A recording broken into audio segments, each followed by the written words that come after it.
Just before we start with our main event for today, just want to go through a few health and safety rules. If you do need to leave the planetarium at any point, that is absolutely fine. Just follow the lights along the sides of the planetarium, and you can leave either through the door here on my left, or there's another set of doors over here on my right. In the very unlikely event of an emergency as well, just find your way to the nearest exit, and one of our colleagues outside will escort you to a nice safety point. If we could all also keep our phones on silent throughout this event, as you won't be able to take any photos or record anything during this event as well. So yes, that's all the health and safety rules to go for. So I will hand over to Hannah, who will give the opening remarks.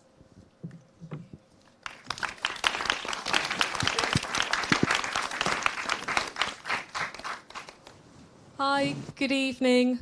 Welcome to this special British Science Week edition of Question Time, hosted by the British Science Association. My name's Hannah Russell. I'm the Chief Executive at the British Science Association, and it's my absolute pleasure to welcome you here this evening. Thank you to everyone in the audience for joining us in person. Thank you to everybody on the live stream for tuning in. It's great to have you all with us, and it's going to be a fantastic discussion. This year is British Science Week's 30th birthday, a huge achievement, I'm sure you'll agree. And to mark this occasion, the theme for this year's week is time. So we've been looking back fondly at British Science Weeks from time gone by, but we've also been looking ahead to the future and what lies ahead for society and, importantly, for the young people of today. At the British Science Association, we do lots of work around youth voice, really asking young people what they think about science-related issues, asking and, importantly, listening. And through that work, we consistently find that the issue that comes up over and over again that young people are most concerned about is climate change. It's the trouble of having a handheld mic and cards.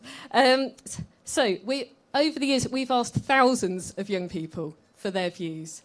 And out of those thousands, over 7 out of every 10 14 to 18-year-olds that we've asked say that they think climate change will affect their futures, and almost half have identified climate change as one of the most important areas for government investment in research.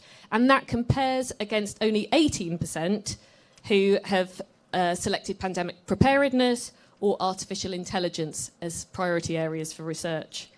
Alongside climate change, our surveys also tell us that young people prioritise mental health as an area that they're particularly worried about, with over 90% of the young people that we've asked saying that they would prioritise investment in mental health services in order to support well-being of the UK population in the future.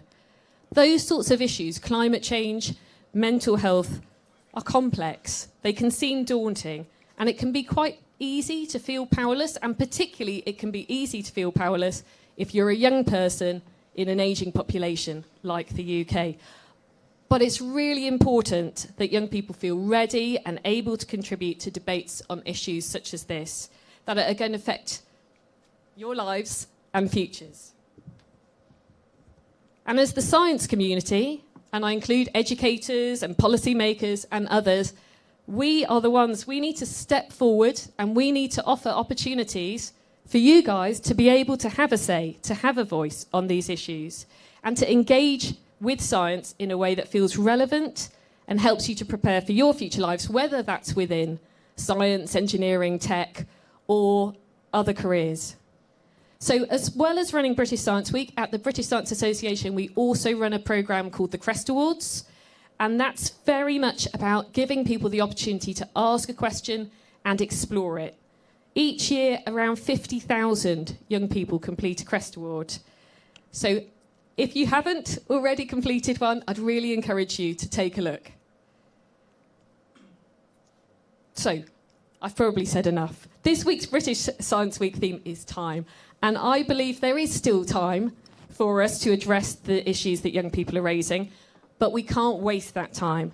We need young people to be more involved, and we need them to be more involved now. So I think my time is probably up. I'm just going to say a few thank yous. So Massive thank you to UKRI for their continued support, to all of our British Science Week partners, including our major partner and tonight's host, the Royal Observatory, as well as our other partners, 3M, Ricardo, Illumina and Urenco. I think that's it from me. I'm going to hand over to Nelufar, who's going to be chairing this evening's discussion. Thank you. Thank you, Hannah. Thank you very much. We'll give her another round of applause. Mainly to just warm ourselves up. I'm a bit chilly, I don't know about you.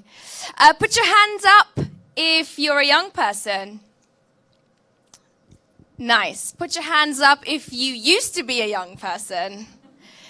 Nice. Welcome to all of you. I mean, we could have a debate about what young person actually means, but I hear you. I like that. Welcome to each and every single one of you.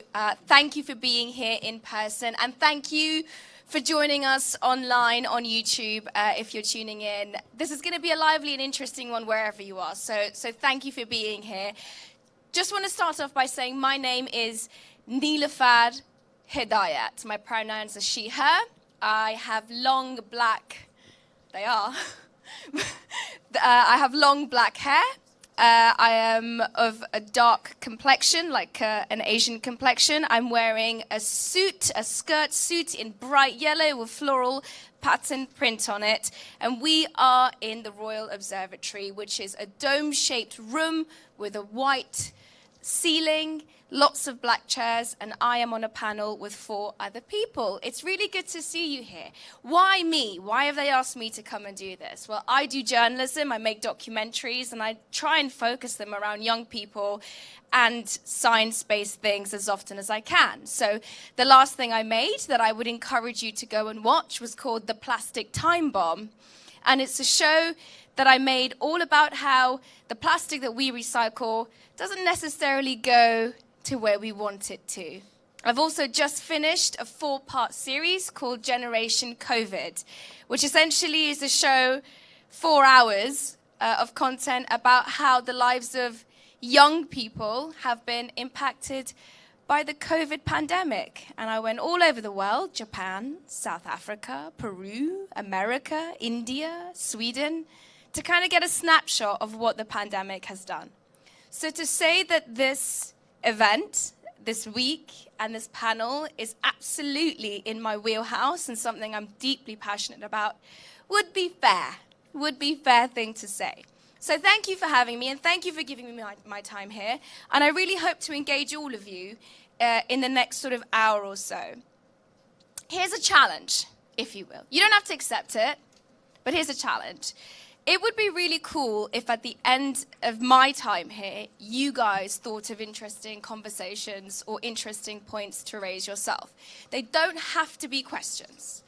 It's not about kind of making a bold question and expecting us to answer, because as talented as my panel are, I don't think we have all the answers. No, we don't. You could just want to perhaps make a statement or share a piece of what you feel and want to talk to us about. Consider this dome a safe space for that sort of thing. So as we wait for people to come in, I'm going to introduce each one of my guests, and then we're going to get on to the big chunk of the panel discussion. Always bearing in mind that I will come to you for the last 10 minutes. So if you want to say something or if you want to ask a question, you're gonna have the opportunity to. So bear that in mind.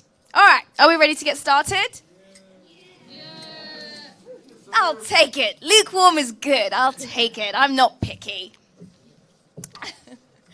So the main thing that we're going to be talking about today with my esteemed panelists is we want to kind of explore the intersection between science, mental health, and climate action, or action of any sort in that sense.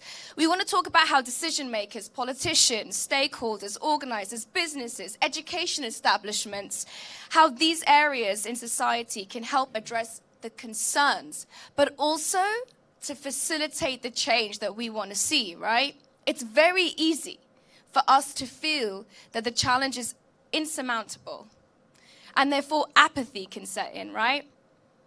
Right. So how do we overcome that, and how do we make sure the people with the power and money listen? got three experts here who can maybe talk to me a little bit about it. Clover Hogan, over there, pronouns are she, her. She's the founding executive director of Force of Nature. Clover runs the youth nonprofit turning climate anxiety into climate action. She has worked alongside the world's leading authorities, and we'll get into this, on sustainability. She's also consulted with Fortune 500 boardrooms and trying to get them to change their minds and see more about what she does. Clover is wearing a green printed forest scene top with beige trousers. She has got shoulder-length blonde hair. Next to Clover is Kai Leighton. Kai is the director of the Mental Shift CIC. Should I say KIC or CIC? CIC, yeah. Feels better. Okay, Kai's pronouns are he, him. Kai is a youth board member for Beyond, which I'll talk to you about in a bit because it's actually ridiculously interesting and important and fun. Kai was diagnosed with depression and autism, but he now works to offer quality support and education to young men around mental health and physical well-being, incorporating all aspects of who he is into the work he does, which is pretty damn cool, to be honest. Kai is wearing, well, he's got short, curly black hair. He's wearing a black suit with a forest green jumper underneath.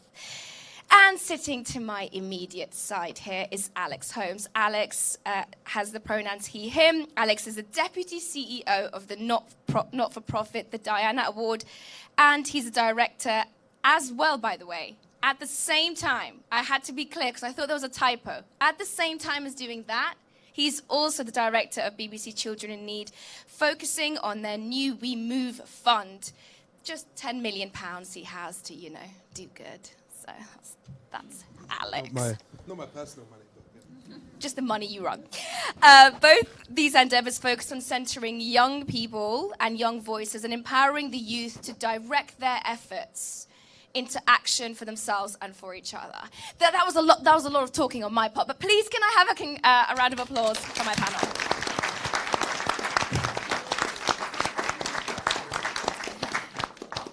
Clover, may I come to you first? The main question or the main thrust of an event like this is, so we've got young people in the audience and former young people in the audience as well. Why bother including young people's voices in big decision making? They're just young, they don't know anything. Good question. I think we can all agree that the state of the world feels pretty dire right now.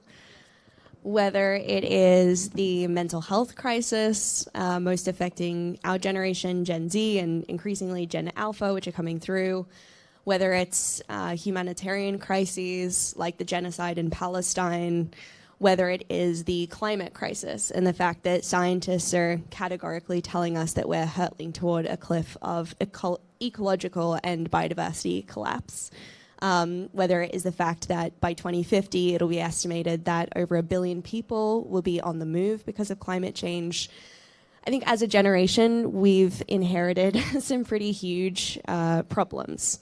And as much as there is talk of progress by pretty much every metric, we're going in the wrong direction. So I think we can probably agree that the people in existing and historic seats of power are maybe not fit for delivering the solutions that we need today. Now, as a generation, we will inherit the worst impacts of the climate crisis. And so why are we not in the rooms where decisions are being made about our futures? Now, young people are not just going to be the victims of these problems, but we also bring the curiosity and imagination and out-of-the-box thinking required to actually solve them. I think one of the biggest challenges that I've encountered engaging with the adults in the room is that they've been in these systems for so long that they can't imagine an alternative. Whereas young people have this natural capacity to ask why. Why is the system the way that it is? Why do we have inequality? Why do we have injustice? Who benefits from the system remaining unchanged? But to also ask what if? What if we did things differently? And what if the world looked incredibly different? And I think if we look at every people-powered movement throughout history, whether it's the suffragettes, whether it's a civil rights movement, Black Lives Matter, which kicked off in America, the Youth Strikes for Climate, young people have been at the heart of every one of these movements. And so yet again, we need to be centering the voices of young people and not just expecting young people to take to the streets, but actually giving young people a seat at the table. Yeah, I have to really agree with that. One of the most shocking facts I always think, coming from the non-profit background, is that we have boards of directors, which we call trustees, and 92% of those board members are white, but the average age is 60, which is a bit crazy. Particularly some of these are meant to be youth charities, and they have not so many. They have former youth, as you describe it, on their board. So I think that is, a big problem, particularly when, not to be rude, some of those people are not going to be around for, not that much longer, but hopefully it will be, but not going to be around for some of the challenges that this generation is going to have to tackle. So, I think that's a huge problem. And then at the end of the day, for me, leading a charity that is trying to keep Princess Diana's legacy alive, which keeps me up at night, that job.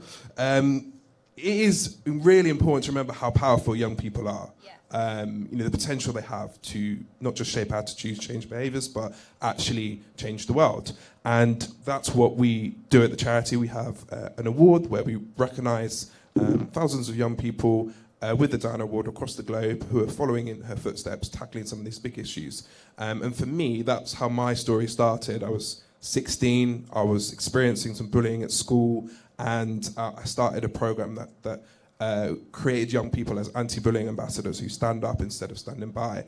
And it was that sort of belief that I had in me as a young person that I was able to take to some of the tech companies. So, one day I decided to write a letter to Meta, to Facebook. Didn't think I'd get a reply, but as a sort of 22-year-old, I did. Ended up in a very small office in Covent Garden when there was only 10 employees in London.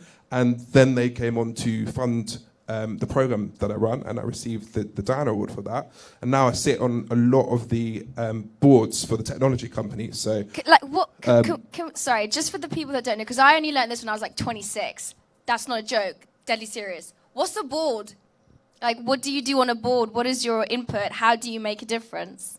Yeah, so I suppose a board makes sure that the vision or the mission and the purpose of the organisation is meeting the right objectives. It helps sort of steer the ship, I suppose. It might be that there's particular expertise around fundraising, bringing money in, or partnerships. I was really glad to be able to, at a young age, influence some of that. And now I sit on the trust and safety boards of Twitch, TikTok, Yubo, Minecraft, and a few others, helping them really think about safety. And that all started at age 19, 20, and through bringing young people to the table. And those companies, although they've still got, as you know, a long way to go to make the online world safer, they have benefited from having those young voices in the room. So I think it is crucial that you have young people that are living and breathing technology and some of the issues that we face on the table, on the boards.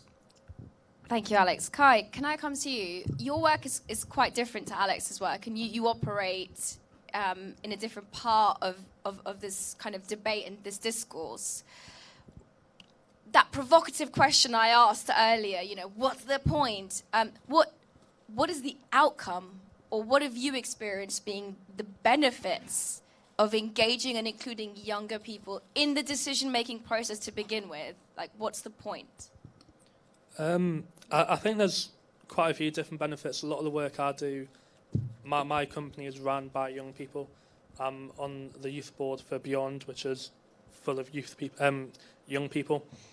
And one of the main benefits I have, especially working in schools and gyms, working with young men, is the fact that they don't feel silenced, and they then understand that what I'm feeling, what I'm going through, and what I think actually matters. So I don't need to sit here, be quiet, and just let what's happening happen. I can actually take part in it, and I can make a change, and I can contribute. If we look at it realistically, even if it's 40, 50 years or whatever, the young people of today are now going to be the decision makers and the policy makers. That's where everyone moves on. prime ministers can't be prime ministers forever. So young people of today will eventually take up them roles, and the decisions and the choices will be in their hands. So now we're letting them take a new perspective, a perspective that a lot of the older generation don't quite understand, don't quite grasp. Because you've got people who are 40, 50 making decisions for people who are 16, 17, and they don't understand what it's like to be a 16, 17-year-old in the generation now, in society now. I don't think even I do, yeah. It's been a while. I was surprised that British Council is 30. It made me think I'm old. Because, I'm 36. I'm clinically old. It's been diagnosed. I'm an official old person. But I hear you. Can I just take that, because you lead on to the next question that I had anyway. So, okay, we get it. Having young people on things like boards, in spaces where they matter, and on decision-making spaces is important, and the outcome could be great. So how do we get more of it? How do we convince the people that hold the power that actually more and more young people in these spaces is a benefit? Like, what tricks of the trade can you teach us to kind of to make it happen? And Kai, you first, and then Clover. To be honest, I'm still struggling with it, because I'm only 19 myself, and I find that a lot of people now, I see you're shocked. I'm still in sixth form at the moment, so I'm still in college. And okay, listen. Okay, well, we're gonna do. Okay, ages go. How old, Clover? Any guesses? 26. What do you think? 24. Yeah, close. I'm not sure if I want to do this. It's too late now. I got you. So Kai's 19. Alex, 30. 37. Oh, harsh. Is he 29? 29. Go. Alex? Just one more. I'll go I'm on enjoying one more. this. 15. Thank you. No, actually, I'm 36. Yeah. Same age. We're both 36. 29, was it? Brilliant. Someone said 29. Someone said 15. Maybe it's because you're clean shaven. I don't know. Yeah, someone said 15. So let me come to you then. It's a 50. Oh, 50? 50? So can I ask you something? Like, do you think like after 30, like, do you think like, 15, 18, then you get your license at 18, and then you're 21, and then like 30, and then like dead? Is there like anything between 30 and after? Yes. I think between the ages like 30 and 40, that's the time like you'd be able to all the rules and like reasonable proper stuff. 30 to 40 is pub age. You're going to get a shock when you turn 18. There's going to be lots of fun things coming your way. But this kind of thing is an important part of it, right? Because we're talking about having the experience as young people and then how we transition into decision makers. And the point of this panel is to say that there is a way to shorten that gap and act on your concerns. So the things that you're concerned about, whether it's mental health or the climate crisis. So Alex, let me come to you as a fellow old person. Boards are one way of doing this. Structurally, how else can we do it? Yeah, so to be on a board, to be a trustee, to be a director, you have to be 16. But we do have young trustees. So those are young people that we put on our board that have often been involved in our programs, and they are really sort of steering the direction. But I think other ways, I suppose, that are things like youth boards. As you'll know a lot about that, and that is bringing together young people that are passionate about an issue and making sure their voices are heard. We also have something called co-producers. So we've got a great project at the Diana Awards, led by young people, it was their idea, called Not So Micro. So it's about microaggressions that, in particular, black children and young people face that we know can impact their mental health. And they have led on educating teachers about how to make sure they're not displaying that, or how other students are not. So I think there are lots of different ways that you can engage young people. And the benefits are, like, if young people are excited about that issue, then you're more likely to have more success with solving it. So if you've got a problem with bullying, or if you've got a problem with young people speaking out about mental health, if young people are at the front leading it and they're role models, then you're more likely to inspire other people to get on board. And I think sometimes we forget, like, you spend 11,000 hours of your life at school. It is a huge opportunity to really empower people. I know there's some shocked faces there. To really empower young people to be at that sort of leader stage and developing skills that they're going to, leadership skills that they're going to need. And ultimately, we probably need kinder and more compassionate and more informed policy leaders and politicians. So starting young, create some of those, because we haven't got a great bunch at the moment in Parliament and so on. Clover, just moving along swiftly from that point. If I can come to you, same question. We're going to stick to the same question. Right now, the education system is very deeply flawed. I'm getting some nods, yeah. The young people, like the school system, including in the UK, but really everywhere around the world, is not setting young people up to respond to the biggest problems that we're seeing now, right? Like the education system basically teaches young people to become a set of averages and tells young people, you need to go and get a university degree so that you can go and pursue a convenient career and like climb a corporate ladder and like be depressed about the state of the world in your life. And I think we can do a lot better. I think young people naturally have so much like passion. Like every young person I've ever spoken to cares about the world, cares about their community, is passionate about an issue.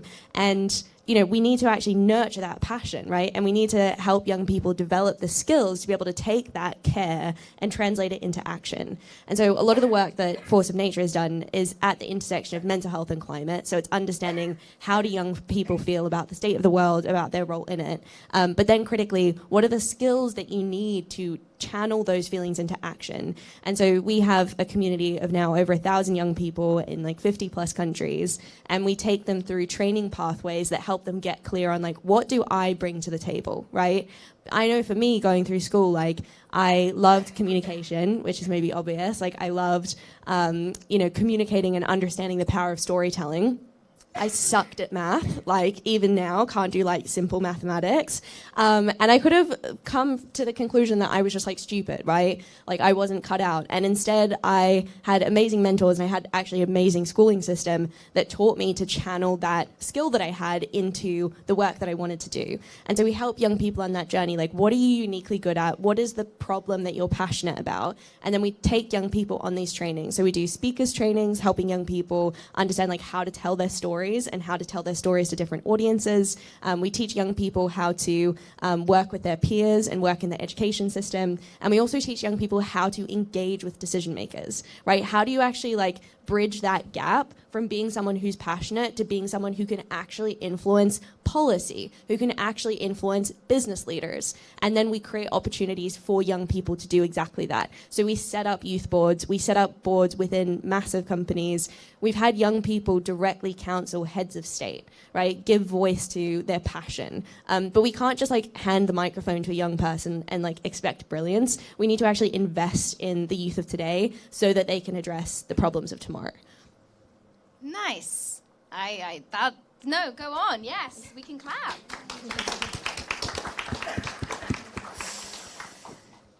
Very well communicated. I've spoken to all three of you, and all three of you have agreed to do this, so I think let's go into it. So I thought what would be nice, a bit off script, is if we hear about a moment when it wasn't going well, from the panelists, like a moment when it was just like, I don't want to do this. This is too much. I can't. So throughout, as we continue this conversation, I'm going to come to each one of my panelists and ask them to tell me about that moment and what it was that saw them through it. So Clover, if I may come to you. That moment when you just like, nah, too hard, can't be beaten. I feel like I have one of these moments at least once a week. Working in climate change is pretty depressing, to be honest. I'd say a very pivotal moment for me, like the hour of darkness, was probably in 2019. So I've been a climate activist since the age of 11. I've been working on this for a hot minute. And in 2019, I would wake up every day and read the headlines of what was happening in my home country of Australia. And I'm not sure if you guys remember, but at that time, in November of 2019, Australia was on fire. And every day I would look at the headlines and I would read 2 billion animals incinerated in the inferno. I would go on Instagram and I would watch my friends' stories, and I would see them standing on the roofs of their homes holding hoses trying to keep the flames at bay. I would check my email and I would read about friends and family who had been displaced. A friend of mine was killed in the fires. And I've never felt so powerless in my life. And I've never, just questioned why. I'm pouring every part of myself, and have been doing so for, my whole life, essentially, into this work. And where is that actually leading us? What is changing? What is happening? And every day I would just sob. And I would still go to work, but I would cry in the shower. I would cry on my way to work, in the tube, much to the dismay of polite British society. I would break down in the middle of meetings. And the only way I got through that was starting to talk to the people around me about how I was feeling. And I think as a climate activist, I often felt this huge pressure to be optimistic. And people would invite me. They'd say, we want you to come and inspire our audience. We want you to make us feel hopeful and optimistic. And for the first time, I started talking about how much despair I felt and how abandoned I felt by the adults in my life, by policymakers, by these people who had promised that the future would be bright. And what was really powerful is when I started speaking to those feelings, genuinely out of desperation, so many young people flooded into my inbox, into my DMs to say, I feel exactly the same way. And that was the start of Force of Nature. It was giving voice to that grief and giving voice to that pain. And I've since learned what a superpower that is. If you feel anxious, if you feel angry, if you feel frustrated, if you feel powerless, those feelings are evidence of your humanity. They're evidence that you are awake to what's happening in the world. And those feelings can be the fuel that motivates you. Rather than trying to shut them down, we have to find ways to channel them and do it in community, because we're not alone. We all in this room have felt this way. And so we need to find ways to actually come together and channel those feelings into action. And also know that it's okay not to be okay and to feel really depressed, because frankly, it's depressing. Thank you very much for sharing that. That was absolutely incredible. Thank you so much. Thank you for letting us be part of that with you. Big breath, big breath. That's for me. I forget to breathe sometimes. Alex, I want to get into kind of channeling that focus that Coral has brought to us. Everyone in this room obviously has an opinion on the climate crisis. We have a view on what climate change is. We also know what the other side thinks, right? So you may have an opinion, but you also know that there's another side who is fighting equally as hard or fighting equally as far and going the mile toe-to-toe with you. So I guess my question to you is, when you are, especially with the climate crisis or within the mental health space, when you know that the opposition, or when you know that the other group, the other side, is as entrenched in their views, how do we work together to build consensus on things that we do agree on? And as young people who often, look at the way I'm speaking about you as young people. I'm putting you all in this giant bowl and serving you up, right? That's not right. You're all individual people. You have different groups and different tribes you belong to. But how do we create consensus at such young age, right?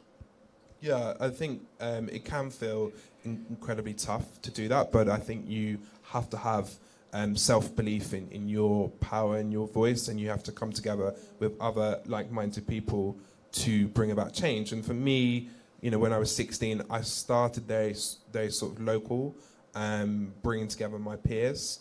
And then I just started reaching out to individuals. And I think you're going to get a lot of no's, but you're also going to get some people that will surprise you. So I think don't be afraid to target influential individuals. And one of the easiest ways is, it's my favourite thing. It always works, really. If I want to get in touch with someone, I have a series of guesses at their email addresses. So you just mix it up a little bit. You might do their last name dot first name, or you might just do their initials. Put all of those in BCC, and then it doesn't look like you're too desperate. And then just send it to one of the combinations. And most of the time that works. The amount of people that have come back to me, some pretty amazing people that have really helped me and my friends at the time at school. It really works. So I think have self-belief in yourself. Believe that you can be part of that difference, even if you're starting small in your school or locally in your community, because it definitely does work. And I think there's been a lot of examples like that. And I think just remember your voice, a bit of a rogue one. But before I did a lot of this work, I was a head of house in a school. So I looked after 180 pupils, and in my house was a rapper. And his government name is Oakley, but you probably know him as Central C. And so I was his head of year at school. And Central C, obviously now, is a very, very big rapper. But at the time, he was struggling to get his sort of big break, his voice. He will talk about this one day, but he did a lot of data entry in my office, where he was just filling in surveys to pay for money for studio time. And now, through actually his own work of reaching out to people, and he had a lot of failures. He approached a lot of people, in the industry, and now he's really made it. So I think that's a big of extreme one, but it took him years. But you've got to really focus on the power that you have. Just as a young person, because it's far harder to say no to a young person than it is to an older person, and I sometimes wish I was even cheekier when I was younger. Wait, let me just repeat that in my mind, because I really like the way it sounds. It's far harder to say no to a young person than it is to anyone else. It's far harder to say no. That seems kind of a powerful thing to think about. Yeah, definitely, yeah. And I think you've got to be bold, you've got to be brave. You will be surprised at some of the outcomes. And I think a lot of those things that I did, gave me some opportunities today. And I'm really lucky that it was that self-belief at a young age. And even yesterday, I was in the House of Lords because I've just joined something called the Queen's Memorial Committee. So I'm one of 7 people that are going to build a statue of the Queen. I'm not going to do it myself because I don't have those skills, and also develop a legacy program. And I'm the oldest person. I think the oldest person in the room when we had the first meeting at Buckingham Palace was 76, I think. And then yesterday in the House of Lords, looking around, it was very white, sort of old environment. And I didn't wear a suit. I kind of regret that. I did at Buckingham Palace. But I think the whole point is if I didn't have that self-belief, if I didn't reach out at a young age, and get involved, get excited about things that matter to me, then I probably wouldn't be sitting here today. So I definitely think be passionate, show that passion, show that politeness, that perseverance. It will make a difference. And certainly for Central C, he was polite. I got no well with him. His lyrics are not so polite sometimes, but I think have that politeness, and you can get really far with that. For copyright reasons on YouTube, we will not be talking anymore about Central C's lyrics because we can't show any of it. So we're moving forward. This is not homophobic. No, well, exactly. So I'm gonna come back on this thing about community, this idea of what a community is, and failure. We've talked about it a couple of times. And failure is such a scary word. When I was younger, my mum was very strict, and if I failed, it means I was a bad person, or it meant that's it, I'm gonna die. That's it. If I failed or attempted to do something and it didn't go the way I wanted, or it didn't go the way that I was told it should go, I can't try again. So I want to come back to this idea of community and failure. But before I do, Kai, you sit on a youth board at Beyond. First of all, what is Beyond? Second of all, what is a youth board? And more importantly, for whatever reason, the people in this room might want to get involved in things outside of kind of the demands of life, right? We all have to work, we all have to feed ourselves, we have to pay rent, you might want to vote. But doing these extracurricular things that you guys do, what would be the point? And how does one do it? So what's the point and how would one do it, getting onto these youth boards? Yeah, of course. So Beyond is a youth mental health charity that work in a lot of schools. I don't know the exact number, but they have a massive mental health festival which took place at the start of February, and I think they had around 1,500 schools involved. And there was a range of resources from primary school to secondary school to parents and teachers. And the youth board is exactly what it sounds, is a group of young people with lived experience who want to be part of change, and they help out with Beyond. They do a lot of volunteering, especially around the festival. They come up with ideas, they help put them ideas into action. A lot of the former Beyond members of the board have went on to become employed by Beyond, and it's an amazing charity. They do amazing work, and it is also just a little family, a little group of people who, you can just talk about absolutely anything. Now, the whole point of something like that, and the whole point of getting involved and stuff like that, if you have lived experience and you want to make a change, in this day and age, realistically, that's the first step you're going to have to take. You can't just, I created a company at 17, and it was one of the hardest things I've ever done. And you can't just jump into that. You can't just jump in and become a chief executive at a big charity. You can't just, walk into Parliament and be like, "Oi, do this, do that." You can't. That's a realistic answer. So if you want to get your voice heard and you want to get the experience and you want to go far in something like that where you are influential, then a board like that and working with other young people with other lived experience under the guidance of people who have that power, that's probably your first step you want to take. Under the guidance of people who have that power. So under the guidance of people who have that power. Okay, I'm banking this information because you're never too old to learn. Kai.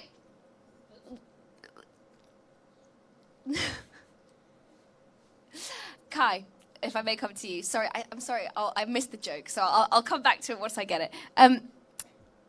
Was there ever a moment, starting a company at 17 seems, to be honest, miraculous, but was there a moment when you just thought, packing it in, this is silly, I'm not going to make the difference I want to make, this whole mental health thing is bigger than me, what am I going to do at one person at a time? I can't do this anymore. A lot of the time, and it was fairly recently as well, in which I was thinking about, just, do I need to do this? I got denied for 2 different funding applications from the National Lottery.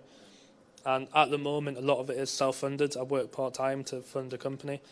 And for me, I had a big moment in which, quite similar to what you said about when you were looking on the news and looking on Instagram, me going on TikTok and seeing people post stuff about their friends who have committed suicide at a young age, or going on the news and you're looking at stories of people around you who are the same age as you. I've seen people young as 12 in the news for committing suicide, and I think, well, I'm not making that much of a difference. There's people who should have got the help and they haven't got the help, and I could have made the difference. I could have helped them, but I'm not big enough. And am I ever going to get big enough? Probably not. And then you just have that cycle of doubt. And the biggest thing for me was turning around, and somebody had to sit there and tell me and go, look at what you've done so far. So we've worked with directly one-to-one with about 20 young people so far. We've reached over 2,000 young people. We've worked in schools and group sessions with over 300 young people. And we've got ambassadors. We've got 25 young Muay Thai fighters who are ambassadors of the Mental Shift. And someone just said, you just got to look at what you've done in such a short period of time at such a young age. And a lot of the boundaries that I'm facing now is because of my age. But then boundaries, you can always get over them. Every big charity, every big organisational service started small. They started at a local level, in their town, in their city, in their area. And then you just got to go through it, and you've got to... it's going to be hard. You just got to deal with it, unfortunately. And then in a couple of years, you might be at that big national level. That's amazing. Thank you for sharing that. I really appreciate it. And this idea as well of other people constantly being, making sure that there are other people, you're not on this journey on your own, seems to be coming through for me. I'm hearing a lot of that in what the panelists are saying. Moving on slightly, the climate's not doing well. Coral and Clover. Clover, sorry. Sorry. I'll go by Coral. Sorry, it's because your top is so bright. I'm thinking of coral things, but Clover, and also I'm distracted by the climate crisis. The journalism that I do in the places that I go to, I see firsthand what this term is being bandied about called like a climate refugee. Have you heard of this idea? What climate refugee is? So a climate refugee basically is somebody who's forced to leave their home because of the effects of the climate crisis. So there are some places in Syria that have suffered such bad droughts for years and years and years that they cannot afford to stay there anymore. There are other places in Bangladesh, in other parts of the world, where there's just too much water. The place is being drowned. There are flash floods happening in Pakistan year after year after year. And we're beginning to see patterns. We're saying, oh God, the same group of people are being affected again and again and again. So these new teams, these new types of people are kind of coming onto the scene, climate refugees, climate anxiety. What's it like to work on the front line of that and try and get some of these important concepts that perhaps decision makers in the older generation aren't too familiar with it and make them take it seriously, right? Mental health was something that we had to force older generations to take seriously. So what's it like to make your mark in that space? I think something you mentioned earlier is that like young people, it's not like one homogenous group, right? And this became very clear when we started researching like youth mental health and climate, because we talked to lots of young people in places like the UK, for example, and we saw through our research that over 70% of young people were anxious about the climate crisis. 56% of young people believe that humanity is doomed. We've got some pretty like stark stats and figures. And yet what we found in that research is like even within the UK or even within London as a city, there's such a diversity of lived experience, right? And even if there isn't a young person in London, for example, living through what you might term climate change, there are young people living through fuel poverty. There are young people whose families can't afford to put food on the table. There are young people who are disproportionately affected by the UK government's policies around buildings or around, access to energy, this type of thing. And again, we found this on a global scale, obviously, right? Like for someone like me, in my lived experience, like climate change was something that I read about. It was something that I learned about through documentaries. Like I grew up in a bubble of climate privilege. And yet there are countless young people around the world in countries like the Maldives, Indonesia, the Philippines, for whom climate change is their lived experience. They're already living through wildfires, drought, rising sea levels, increased flooding. And so for them, their anxiety about the climate crisis is not as like a far off kind of distant threat or fear of how it will affect their future. For them, it's a present day trauma of what they're having to live through right now. And the fact that they're being essentially abandoned by the global community. Like the people who are facing the worst impacts of the climate crisis, the countries facing the worst impacts of the climate crisis, are the countries that have contributed least to this crisis, right? Countries like the UK, which have disproportionately contributed, or Australia or the US, those countries are actually the most kind of insulated or protected from the worst consequences of the climate crisis. And so climate crisis, it is ultimately a symptom or product of inequality, right? Like the climate crisis is a symptom of a centuries-long history of colonization, of, a small group of countries exploiting the majority. And we see that even in like a lot of the sustainable solutions that are put forward, like electric vehicles. Like everyone was like gagging over EVs for a number of years. And if you look at the way that EVs are actually made, like a lot of the materials and minerals that are mined that go into these vehicles are dependent on the like indentured labor or like slavery of young people, in countries like the DRC. And so if you're going to talk about sustainability or solutions, you have to address human rights and injustice, and how do we find solutions that actually support the most vulnerable communities. So what? So a young person in England can't feel climate anxiety? Is this just the purview of the people that live in the developed world? You know, are we all cured? Do we all not have to deal with that? I think what's interesting, like, I would say I experience eco-anxiety. Like, I've interviewed young people living in, for example, the Philippines. They wouldn't refer to it as climate anxiety, or even, like, climate change is not necessarily a word in their communities, but they have extreme anxiety over typhoons because they've lived through typhoons. There you go. Well, you can probably speak to it better than I can, right? Definitely. We've got like 5 to 7 more minutes of our chat, and then definitely please remember to keep your comments and your questions. If you've got questions, fab. If you don't, if your comments in, please continue. Sorry to interrupt you. So yeah, I think like lots of young people, we're connected in these feelings, but we have to recognize that through the lens of privilege, like our experiences are very, very different. And that's why, like, in youth spaces, in like the youth climate movement, justice has to be at the heart of everything we do, right? Like, you can't be a climate activist if you're not also a social justice activist. You can't care about sustainability if you don't also care about, you know, people in Gaza, for example. Like, I think a lot of young people today are aware of like intersectional environmentalism. It's not okay to just care about one issue. We have to uplift and uphold the voices of the most vulnerable, because those people are also the best positioned to lead solutions as well. Kai, I know you're not, I know your work isn't super climate focused, and I'm not expecting you to give me a rundown of what you know about it, but what if we just stayed with that idea of intersectionality and the importance of that when it comes to the work that you do, and also the change you want to see in the world, the change you want to make in the world? Well, yeah, everything crosses over. And even now I deal with a lot of young people who are very anxious about the future. Even in the UK, when we're meant to be a very much highly developed country, they're concerned about what the impact is going to be. And it's not just for them, it's also for, well, their children. I've had people say to me that, well, I don't want to have children if that's what their life is going to be like. And then it's just a vicious cycle. It's like you mentioned earlier.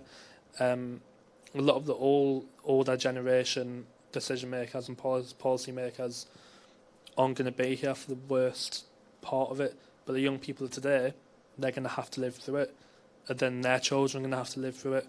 And once again, you just have that cycle. So when we're... Go on. No, I'm just leading you on, and to kind of that final point of, but when you are faced with that, maybe knowing what to call it is helpful, but recognizing and checking the privilege that we have to be able to call it that. Yeah, definitely. The whole climate anxiety side of things is something I'm definitely working on, having to do a lot more research into it, because it is a problem that is becoming a lot more prominent in young people. And as I say, you can't do work for young people's mental health and then ignore the climate. You can't ignore the climate and then you can't do work for the climate and ignore mental health, because they're connected now. Completely. I'm seeing that. Definitely seeing that. Alex, what about you? Yeah, I think I'm lucky in my job that I get to see. Well, I have a lot of optimism, not so much youthful optimism that I used to have when I was younger, but I have optimism because I'm seeing the very best of young people, and you know, we have one of our ceremonies next week, and we've got young people coming from across the globe that are tackling big issues. Some of that includes around climate and the environment, and I'm always sort of reminded of the difference that young people can make, but also I think activism, you know, burnout and you know, is a big thing, and that responsibility can feel big, but you know, it's not up to just young people to solve that. I think some of the best ideas are going to come from young people, but I think that we're going to need the support of adults. So I think, again, like looking closer to the world around you, and you know, local businesses and perhaps local philanthropists or your local council, and not being afraid to reach out, you will find, I think, a lot of support there. And certainly we've got some information on our website, the Diana Awards, but there's also something called Changemakers Exchange, which is brilliant. It's got resources around burnout as well. And you should look up the I Will movement as well, which is all about youth social action. So, and also young advisors. So, yeah, I think there's young trustees, there's young advisors, there's lots of opportunities to get involved, and there's a lot of support there. Like, you don't have to do this on your own, but I'm really, still excited about seeing young people bring about the change that we want to see in the world. I just love to add something. I think when we were talking about this earlier, one of the biggest challenges with social media, like social media can be amazing as a tool to like connect people and like organize for protests and that kind of thing. But I think one of the biggest challenges is this kind of like comparison culture, right? Like every time we go on social media, we're seeing this very like curated image of someone else's life. And that's also true of activism. Like I've spoken to so many young people who said, but I could never be an activist because I couldn't do what Greta does, or Mitzi Janelle, an incredible climate activist from the Philippines, or Shea Bastida. They're so eloquent and they're so good at what they do, right? And in response to this, we actually just launched a new season of our podcast called Confessions of a Climate Activist.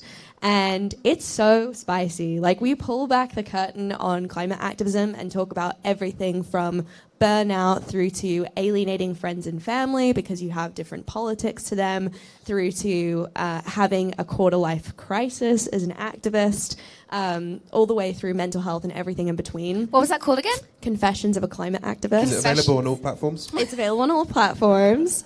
Alex coming for my job. Damn, okay. The first episode is called How to Be a Bad Activist, and it's with Tori Choi, who's an amazing climate activist from the UK and Hong Kong, and it's all about leaning into your inconsistency and your imperfection and just being much more vulnerable and honest about like how difficult this work is, because that creates the entry point for people to realize like, oh, I'm imperfect and I have lots of flaws. That means like I can engage as well. Yes, and remember, like eventually the hope is that this turns into a job. That's, if you love it enough, if you're committed enough, and if it's something that you actually want to do, none of this should have to be free. You shouldn't have to be serving the world. Isn't that right? I didn't go to university because I felt like I didn't need to, because I got involved in youth social action at a very young age, and it became my job. And now, I'm lucky that I'm paid to do something like this. So you're right. So that's another really big, like, hopeful bit, that you should be paid. And I think, again, if your voice is used as a young person, do ask, like, can you tell me about the compensation for this? Because we should be paying young people, and certainly we pay young people for their energy and their ideas if we ask them to participate in a workshop or in a meeting. So just ask nicely, but your ideas are valuable, and you should think about how it could become a career. Let me stick with you there then. So when did you feel your ideas were nothing? Was there a moment when you thought, actually, I talk the talk, I walk the walk, I have the moral compass, I believe in everything, I am good at this, and absolutely nothing is happening? Yeah, maybe when I was stuck at school. I think it can feel like school is Give me a moment, give me a time, take me there. Well, probably when I was going through some of the bullying, and I wasn't really understood. Now I know that actually the things that made me different were strengths in disguise. They were kind of my superpowers. You talked about the superpowers earlier.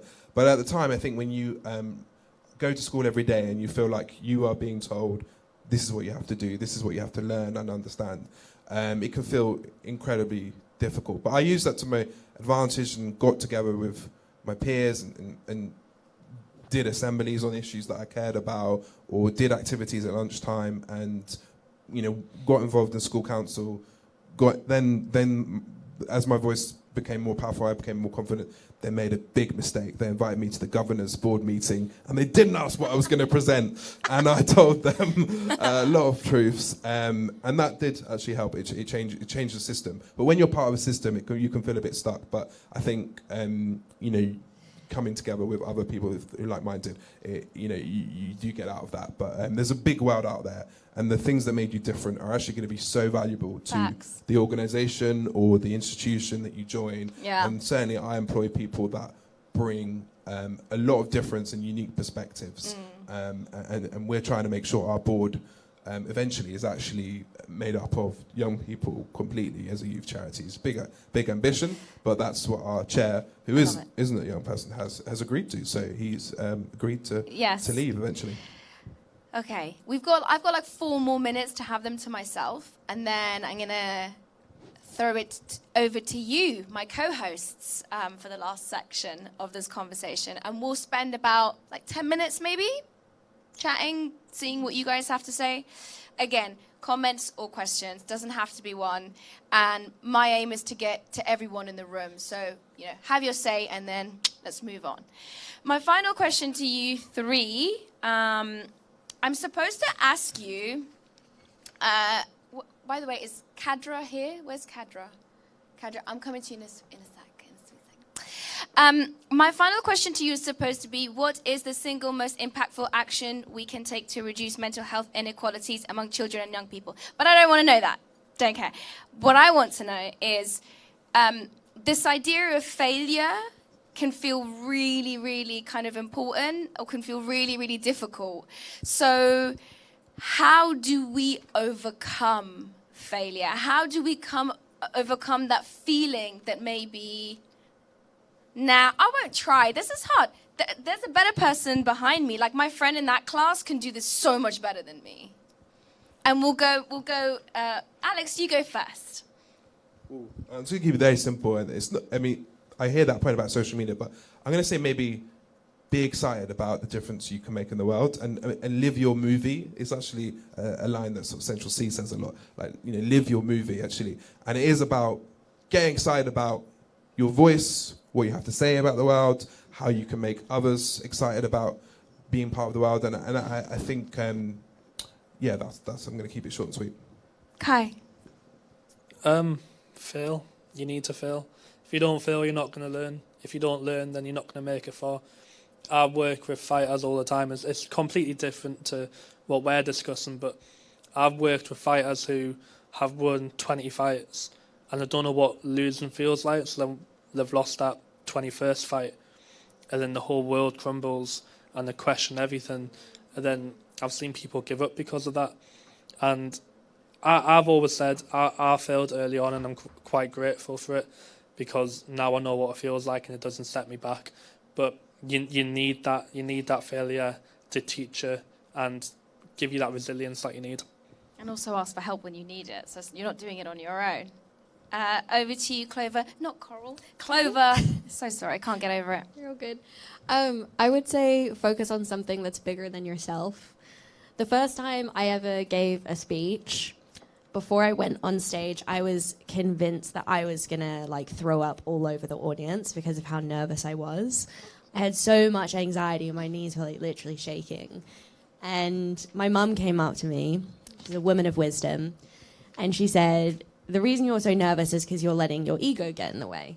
You're more worried about what people are going to think of you if you mess up than you are about the message that you're there to convey. And every day I've just focused on that. What is the message that I'm here to share, and how can I be a conduit for that? And that's a really effective way of shutting up the part of your mind that tells you you're not good enough or you're not going to create an impact, because it's not actually about you. It's about the people that you're there to serve. Thank you very much. Okay, now it's over to you lot, my co-hosts. So, your name, your organisation, or school, or none, and your question or comment. And if you don't mind, or if you can, please stand up so we can see you. Sure, happy to. Can you hear me? Not yet? No.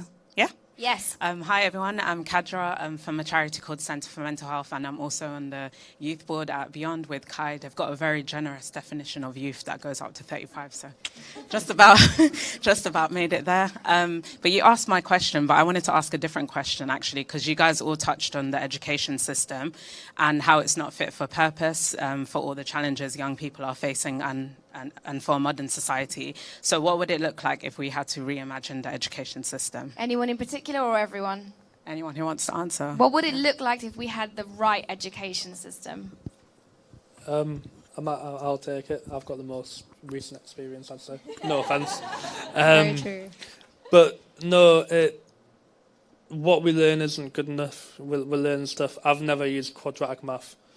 I've never needed to know about King Henry the 10th or whatever. You know what I mean?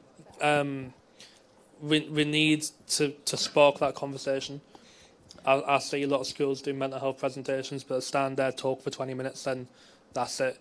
We need to spark the conversation and get people talking about stuff like mental health, like climate change, and any other issue that is a real-world issue.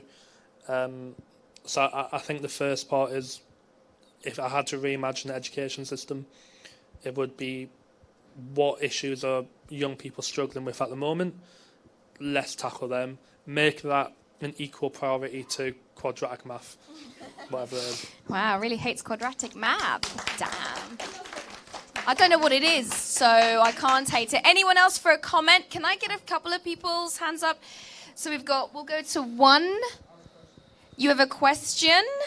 We've got a mic coming over. So what we'll do is we'll go to the young person with the blue hat. You could introduce yourself and maybe stand up so we can hear you and ask your question. Can I say sit down? Of course you can, but let me hear you. Hello? Oh, wow. Okay, my name is Roshan, and I have a question for Kai. You do youth board. I go to this youth club called Second Wave. So I was wondering if, like, you could fund this type of, like, event things. So, like, my youth club that I go to. So can you, Kai, personally fund this event? I'm not gonna lie. I don't think my job pays me enough. I don't think Wetherspoons pays enough. But it is one of them things that we are committed to. It's included in every one of our funding applications. There's at least 5 to 10% for giving back to community organisations in the area. So if we had the funds, it would definitely be something we could do. That's good. Well done for asking. I have a quick add-on to that. There are lots of organisations in the UK that offer kind of like micro grants. Like the first grant I ever won was from an organisation called Unlimited, or UNLTD, and that was for £500. What's a grant? A grant is basically a pot of money that helps you deliver like an initiative like or a project. Not a loan, you don't have to pay it back. Oh, you don't have to pay back a grant. You do have some reporting responsibilities, so you have to say, you know, this is what you actually do with the funding. But that £500 is like the start of the organisation because it enabled me to run my first workshop. So there are loads of opportunities out there, and every year, at the end of the year, we do micro grants as well for young people. So just do some research, put a proposal together, and yeah, put yourself out there. Yeah, what do you need the money for? What is it?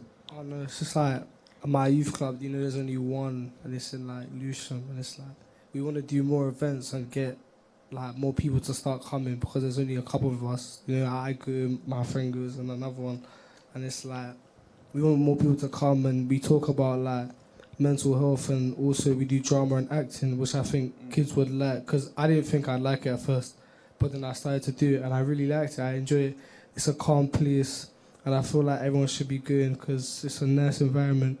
It's just a place to escape and be yourself for a little bit. Great. Well, I'd love to. I work at BBC, their headquarters near Oxford Circus. So if you want to come in and talk a little bit more about your project, my fund is called We Move. It's all about black children, young people, and making sure their voices are heard. So while I can't commit here now, because it's a fair process, Get him to commit. I No, we don't have would time. love for you to come in and hear a bit more. So I'll give you a little tour of BBC. Can I be real? This is the thing. The thing we've been saying.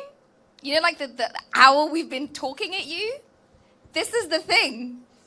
This is the thing. Decision maker, older person, younger person needs something to make a difference in their community. Doing it. It can genuinely be that weird and easy and simple and brave. So well done. Thank you so much. That's fantastic. I would love Where's to do it, Anise? by the Where's way. Anise? I can't. How long have I got? Someone tell me. Two more questions or 2 minutes? 2 more minutes. I've got 2 minutes. I'm going to take the gentle person at the back and then that gentle person at the back. Quickly, though. We'll get to you quickly. Pass the mic back, if you please. Can you all hear me? Yes, if you'd like to stand up. Hi, I'm Ronnie. I go to John Warren School, blah, blah, blah. That doesn't really matter. All right, so what I was thinking is you guys have said a lot about, speaking to people in power and using them to try and make the change you want. So one thing that I think wasn't really touched on is actually kind of convincing them. And to me, I think that one of the most important things when you do that is gaining support, turning the tide of the general public in your favour. So then, because normally they can just go, oh, some small group, don't need to listen to them. If you have most people, most of the public knocking on your door saying, we want this, they're going to listen to you. So my question is just, how do you turn the public on issues that they might not be well versed in towards what you believe? Hold fire. What is the question at this end? I want to take your question as well. Please do stand up if you would like to.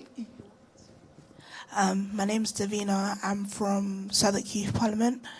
And my question is, how do you empower young people to do what you do or to make an impact in the world? So we've got 2 questions there, and I've got minus 30 seconds. Who wants to... Coral, for God's sake, at some point... I'm going to have to legally change my Clover, name. I'm really, really sorry.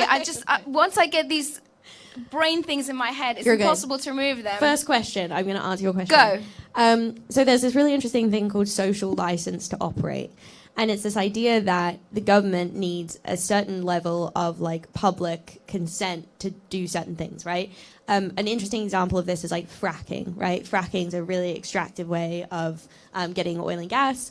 And in the UK, it's illegal, right? And that's because it doesn't have the social license to operate. There are enough people in the UK that say this would actually be really bad for our communities, our environment, etc. And so your question is a really good one. How do you change the social license to operate so that you can get people turning against fossil fuels, for example? A really important way of doing that is helping people understand the impact of policies that the government is promoting. So, for example, the cost of living crisis and the energy crisis, right? I'm sure many of us experience our energy bills massively going up, perhaps even doubling or tripling.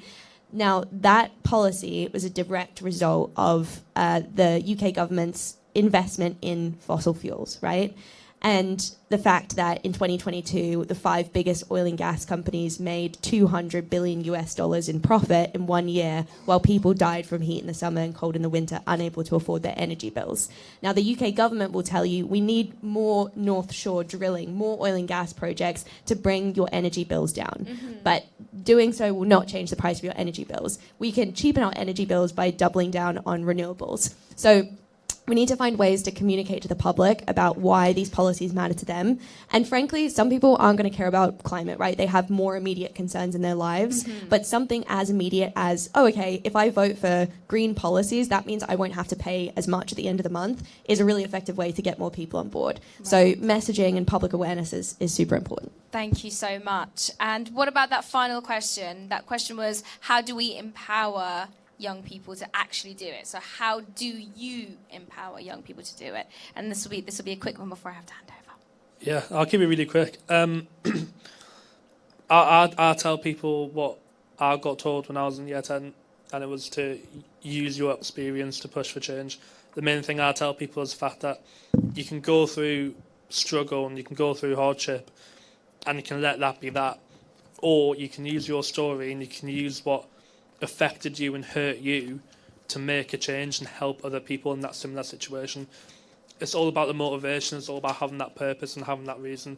If you've got experience, you've got that purpose, you've got that reason, you've got the ability to then go on and help thousands and thousands of other people in the same situation. Can I please get a round of applause for my panel?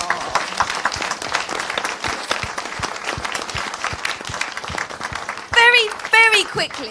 Very quickly. Go ahead.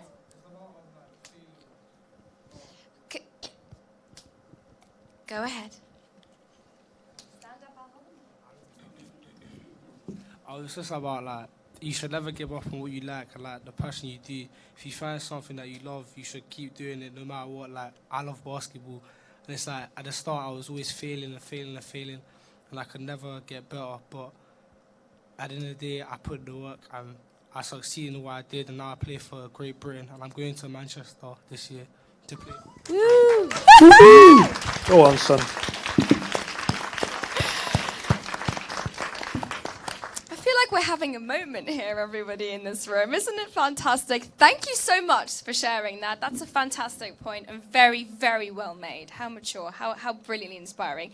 At this point, it is time for me to ask us to close this panel and close this space that we have created and had this discussion, and to call upon Professor Dame Angela McLean to make the closing remarks for this session. I will be back at the end of this, so please come to the stage.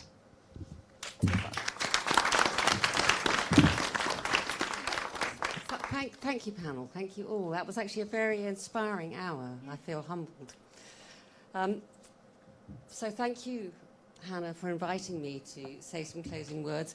We are actually here at the launch of British Science Week, and I had some notes to talk about science, but really what we talked about is something, I think, deeper and more important than British Science Week. So I'm not going to say very much about science, Hannah. I hope you'll forgive me for that.